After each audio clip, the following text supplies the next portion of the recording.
Morgan Rogers to Arsenal sounds like the kind of move that makes fans lean forward. Power, Premier League experience, versatility, a player who can carry the ball, attack space, and operate across different attacking roles. On paper, it makes sense. But the moment the price moves anywhere near elite money territory, the case changes completely. Because Arsenal are no longer shopping for potential alone. They are shopping for certainty. And if a player costs serious money, the question cannot be, is he talented? Of course he is. The question has to be colder. What exactly does he solve? Is Morgan Rogers the attacking weapon Arsenal need for the next phase? Or is this the kind of deal where versatility sounds exciting, but the role is not clear enough to justify the risk? So today we open the case file. Morgan Rogers to Arsenal, perfect fit or £100 million gamble? Now let's be clear about the case. This is not a confirmation that Morgan Rogers is joining Arsenal. It is not a done deal. It is not a transfer announcement. It is a recruitment question. And that question matters because Rogers represents a very specific type of attacking profile. Powerful, direct, flexible, Premier League tested. A player who can carry the ball through pressure and operate in more than one attacking zone.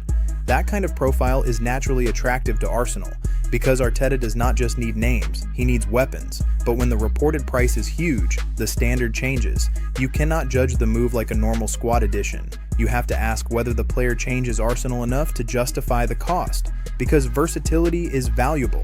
But versatility without a clear role can become expensive confusion. So the real question is not whether Morgan Rogers is talented. The real question is whether Arsenal know exactly what they would be buying him to solve. Now this is where the tactical question begins, because Morgan Rogers is not a simple profile. He is not just a touchline winger. He is not just a central midfielder. He is not just a second striker. That is part of the appeal, but it is also part of the risk. Because when a player can do many things, the buying club has to be brutally clear about the one thing they need most. At Arsenal, that question matters. Would Rogers be used from the left side? Would he operate between the lines? Would he become a powerful ball carrier through central areas? Would he give Arteta a different attacking option when the game becomes physical and tight?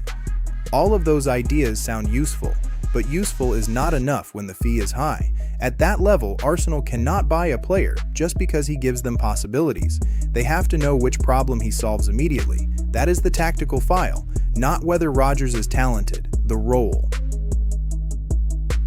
If Arsenal are looking at Morgan Rogers, the first question is where the minutes actually come from, because this is not a small squad role if the fee is serious. A player at that level of cost has to be more than useful. He has to have a pathway into the team. So where is that pathway? Is he competing on the left side, where Arsenal have been searching for more power and variety? Is he used centrally, where his ball carrying can break pressure and create chaos between the lines? Is he an alternative attacking midfielder when Arsenal need more physicality in the final third? Or is he a flexible rotation piece across multiple positions? That last idea sounds attractive, but it is also dangerous. Because if you pay elite money for a flexible player, you cannot then treat him like a luxury option. The role has to be clear. The minutes have to be clear. The problem he solves has to be clear. Otherwise, Arsenal are not buying certainty. They are buying interpretation, and interpretation becomes risky when the price is that high. Now, we have to deal with the counter-argument, because some Arsenal fans will say this is exactly why Morgan Rogers makes sense. Modern squads need players who can cover more than one role. They need attackers who can move across zones. They need players who can carry the ball, survive contact, and give the manager different solutions without forcing a complete tactical rebuild. And that argument is fair. Versatility is not a weakness.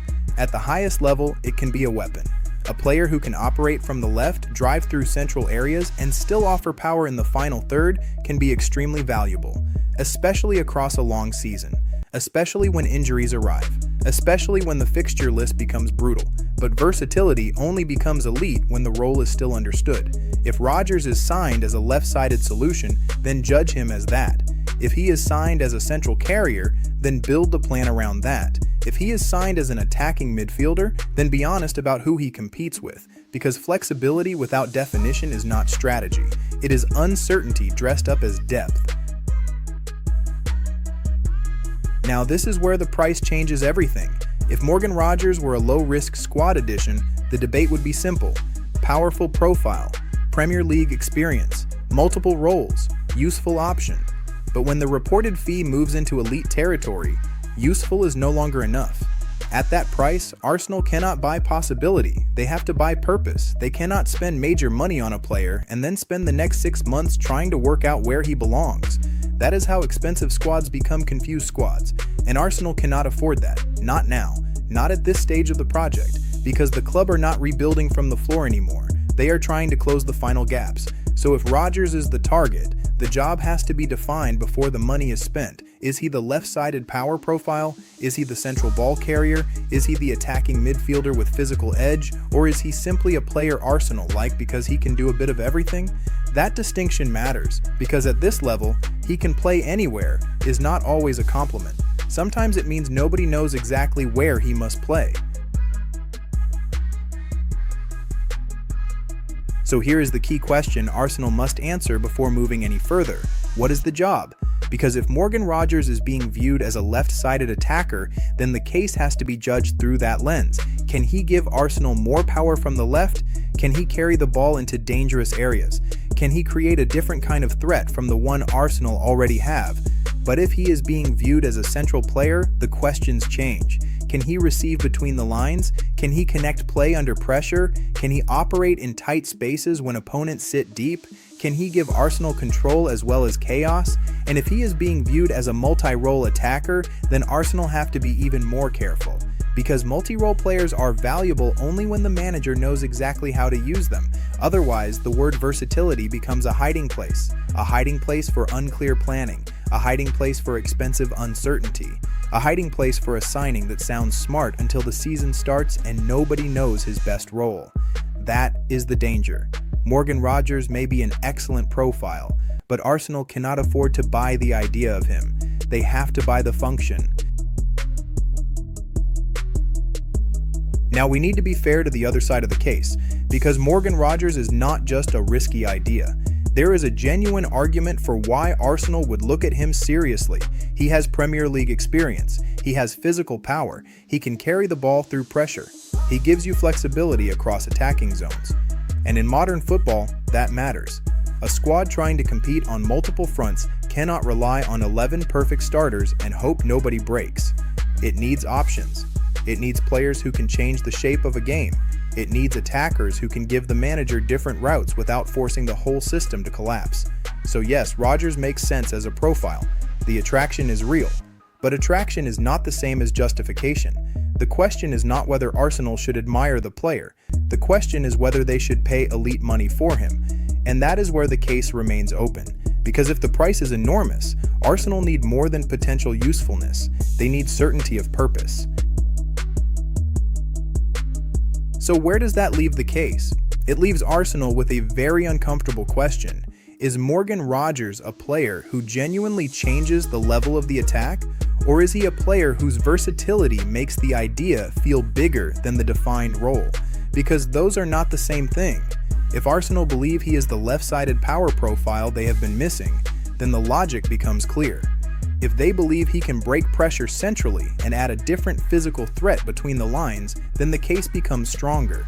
If they believe he gives Arteta a new attacking route that the squad currently does not have, then the attraction is obvious. But if the plan is vague, if the role is flexible because nobody has defined it, if the fee is elite but the purpose is still unclear, then Arsenal have to be careful. This is not the stage of the project where expensive uncertainty should be tolerated. The club are too close now. Too close to the biggest prizes, too close to the level where one wrong diagnosis can cost an entire season. And that is why the Morgan Rodgers case cannot be judged by talent alone. It has to be judged by purpose. So here's the verdict. Morgan Rodgers to Arsenal is not a bad idea. It may even be a very intelligent idea. The profile makes sense. Premier League experience, physical power, ball carrying, versatility, a player who can give Arsenal different attacking routes across a long season. But the case is not decided by attraction. It is decided by justification. And if the fee is anywhere near elite territory, Arsenal have to be absolutely clear about the role. If Rodgers is the left-sided power profile, define it. If he is the central ball carrier, Build the plan.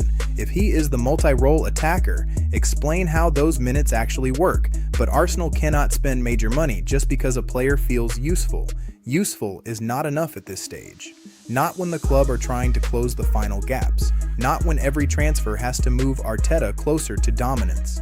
So the ruling is this. Morgan Rogers is not the wrong profile, but he becomes the wrong deal if Arsenal cannot clearly explain the job. The talent is real, the attraction is real, but the purpose must be stronger than the price. Case closed. If you want Arsenal debates opened properly, evidence examined, and verdicts delivered without lazy hot takes, subscribe to Cannon Casefile. The next case is already open.